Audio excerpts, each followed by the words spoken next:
रद्द झालाच पाहिजे।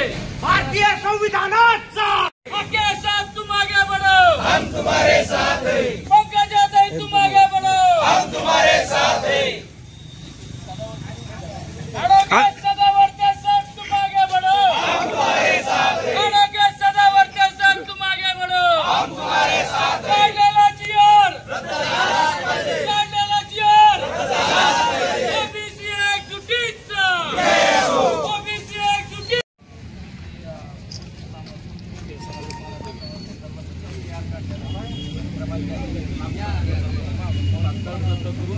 न्याय द्यावा या संदर्भातली मागणी आहे, आपण शासनापर्यंत आपल्या मार्फत पोहोचवावी विनंती।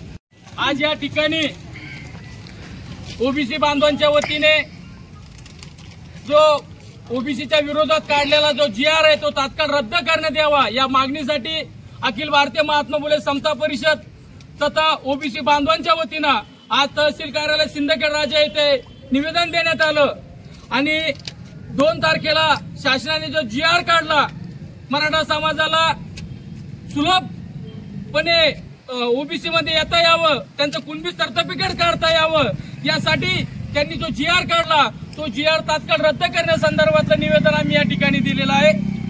मराठा समाजाला आरक्षण भेटावं ही ओबीसीची मुळात मागणी आहे। त्या गोरगरीब मराठ्यांना निश्चित आरक्षण मिळावं, पण ते ओबीसी आरक्षणाला धक्का लागता कामा नये। परंतु राजकीय आरक्षण लाटण्यासंदर्भात मराठा समाजानं जो घाट घातलेला आहे, ओबीसीचं राजकीय आरक्षण त्यांना मिळवण्यासाठी जो आरक्षणाचा आटापिटा चालू आहे तो आम्ही या ठिकाणी हाणून पाडणार आहोत।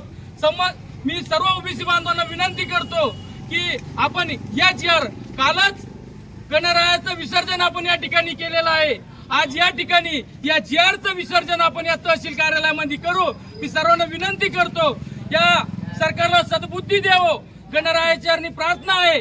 जसं गणरायाचं काल विसर्जन झालं तसं या जीआरचं विसर्जन आपण या ठिकाणी करत आहोत।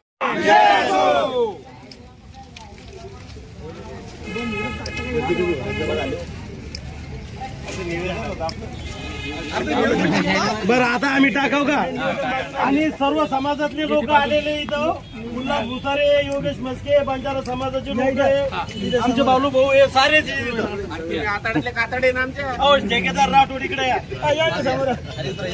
याला हात लावा